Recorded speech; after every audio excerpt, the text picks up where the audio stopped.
Dito ka lang. Huwag mo akong iwan. Babalik naman ako bukas eh. Dadalawin kita ulit. Paano kung hindi na kita makita muli?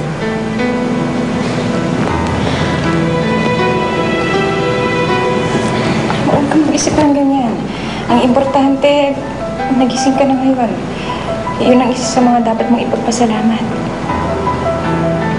Pero kailangan ko mga mata ko. Kailangan ko makakita. Paano ko makakagalahan sa inyo? Ikaw. Paano kayo mapaprotekta? Sa taong katulad ni Lester. Huwag mo muna isipin yun ngayon, ha?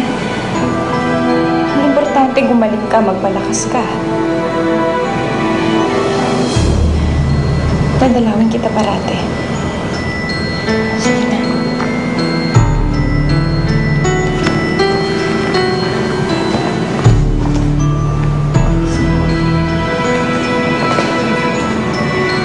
Madam, hatid ko na po si Helen.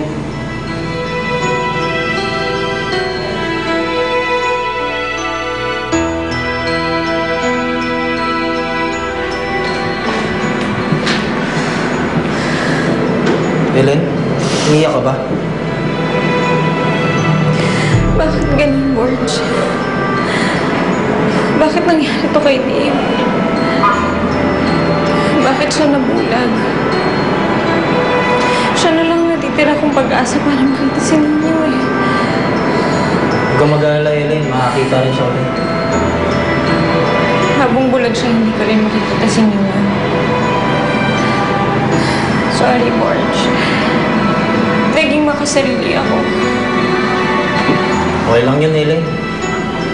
Ang pinakamahirap talaga sa lahat, kung naghihintay ka. Hindi mo nga alam kung may hinihintay ka pa eh. Naiintindihan ko yung nararamdaman mo.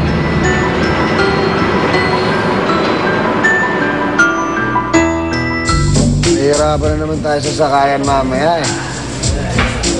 Alam mo, dapat bumili na tayo ng kotse ngayon.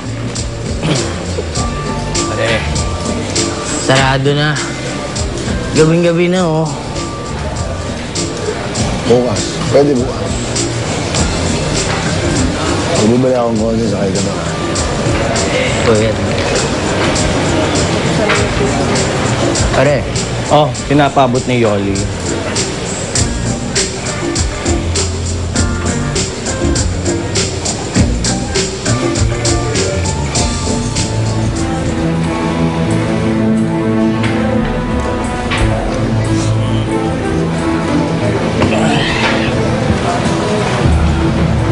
May naisip ako. bakit? Magbabagong buhay na tayo. Kabaliktara na naisip ko. Marami na tayong pera ngayon. Mas madali nang gumanti at maningil.